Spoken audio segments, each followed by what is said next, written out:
मेरठ प्रत्याशियों के समर्थन की भीड़ को मतगणना केंद्रों से 200 से 500 मीटर तक दूर रखा जाएगा। इसके लिए दोनों मतगणना स्थलों पर बैरिकेडिंग का काम शुरू कर दिया गया है।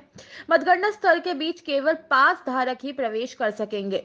आम जनता अपने घर रहकर ही मीडिया माध्यमों से तथा चुनाव आयोग की वेबसाइट से पल पल का चुनाव का परिणाम जान सकेगी।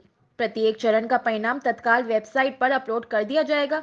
उसकी पूरी जानकारी जिलाधिकारी ने प्रेस वार्ता कर दी है। जिलाधिकारी के बालाजी ने सभी विधानसभा क्षेत्रों के निर्वाचन अधिकारियों और अन्य प्रशासनिक अफसरों के साथ बैठक में मतगणना स्थल की इस व्यवस्था की जानकारी दी। उन्होंने कहा कि प्रत्याशियों के समर्थन की भीड़ को मतगणना स्थल से काफी दूर रखा जाएगा ताकि मतगणना में कोई व्यवधान न हो।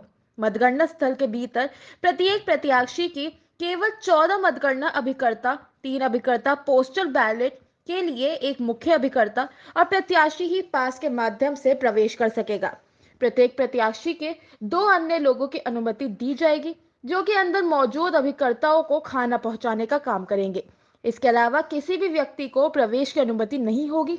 भीतर की सुरक्षा सीआरपीएफ तथा बाहर की सुरक्षा स्थानीय पुलिस के कंधों पर होगी। मेरठ जनपद में 7 विधानसभा का मतगणना की कार्य होगा। इसमें हमारे जनपद में 2 काउंटिंग सेंटर्स हैं, सरदार वल्लभ भाई पटेल कृषि विश्वविद्यालय और लोहिया नगर में स्थित मंडी परिसर। और मतगणना के लिए सारे व्यवस्थाएं लगभग पूर्ण किया जा चुका है। लास्ट मिनट की तैयारियां चल रही है, कर्मचारियों का ट्रेनिंग कंटिन्यूअसली हो रही है और जो भारत निर्वाचन आयोग से प्रेषक भी आए हैं वो भी अपने स्तर से अपने इंडिपेंडेंट निगरानी रखे हुए हैं।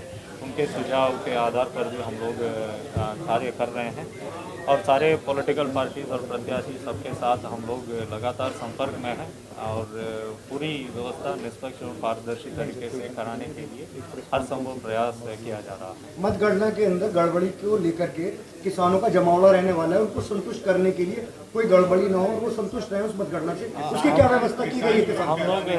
हम लोग जो पदाधिकारीगण हैं उनसे भी वार्ता कर ही रहे हैं और उनको भी और सारे जितने भी लोग इस देश का मतलब ये एक तरह से एक नेशनल ड्यूटी है सब लोगों का, सब लोगों को मिलके एक लोकतांत्रिक व्यवस्था स्थापित कराना है। तो सब लोगों को मैं आश्वस्त करूंगा, हम सब मिलके निष्पक्ष तरीके से इस चुनाव को संपन्न कराएंगे। किसी के मन में कोई आशंका होने का कोई हम लोग जगह ही नहीं देंगे। चुनाव के बाद जीते या हारे प्रत्याशियों की सुरक्षा और विजय जुलूस, उस पर क्या कहेंगे? विजय जुलूस आयोग के नियम के अनुसार वो प्रतिबंधित है और जो सेट प्रोटोकॉल है सर्टिफिकेट देने के बाद सुरक्षित तरीके से पुलिस और प्रशासन द्वारा सारा व्यवस्था की जाती है। और वैसे भी हम लोगों ने जो रिजल्ट्स के बाद जो भी रिएक्शंस होगा उसके लिए भी पुलिस प्रशासन अपनी तैयारी कर रही है। का क्या रहेगा, तो इसमें जो भी प्रत्याशी जीतेगा हम लोगों ने तय किया कि वहाँ का जो लोकल पुलिस स्टेशन का थानाध्यक्ष होगा उसको स्कॉट करके घर तक ले जाएंगे। कहीं भी रास्ते में किसी भी प्रकार का जुलूस का अनुमति नहीं है, कोई जश्न मनाने का अनुमति नहीं है, कोई पटाखा फोड़ने का अनुमति नहीं है और कोई भीड़ भाड़ इकट्ठा नहीं कर सकते हैं लोग। तो ये सारी ब्रीफिंग ऑलरेडी कर दी गई है। राजनीतिक पार्टी के लोगों से भी बात हो गई है, उनसे मीटिंग हो गई है और सारी व्यवस्था ठीक रहेगी। हम लोग पूरी कोशिश कर रहे हैं कि बिल्कुल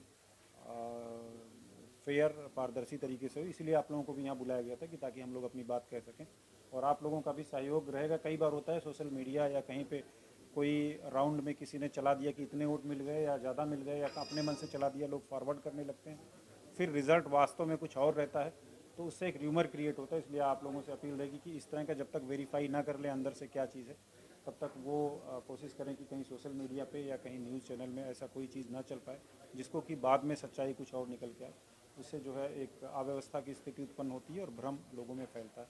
तो आप लोगों से ये हम लोगों का रिक्वेस्ट भी रहेगा कि जब काउंटिंग होगी, कई बार होता है कि जल्दबाजी के चक्कर में या जल्दी सूचना भेजने के चक्कर में कोई डिजिट अलग हो गई या किसी ऐसे जो रिसोर्स से आपने सूचना ले ली जो कि ऑथेंटिक नहीं है, फिर बाद में समस्याएं आती हैं। आपके लिए भी आती है, हम लोगों के लिए भी आती है। तो मेरी उम्मीद रहेगी और मुझे पूरा आशा है कि आप लोग पूरा सहयोग करेंगे प्रशासन का, हम लोगों का, और जो ये डेमोक्रेसी है एक ये फेस्टिवल के रूप में है, इसको मजबूत बनाने में जहाँ तक मुझे लगता है कि मीडिया की भूमिका बहुत अहम रहती है, वो बिल्कुल लागू रहेगी। और जो भी गाइडलाइन है पर्याप्त सुरक्षा व्यवस्था के, वो सारे उपाय कर लिए गए हैं। हम लोग कोशिश करेंगे कि एक्सेस कंट्रोल भी बना रहे और एक निष्पक्ष पारदर्शी तरीके से चीज़ें हों और मैसेज भी सबको कम्युनिकेट होता रहे ताकि कहीं ये किसी को कन्फ्यूज़न ना रहे कि किसी स्तर पे कोई ऐसी चीज़ हो रही जिससे कि अव्यवस्था फैलने की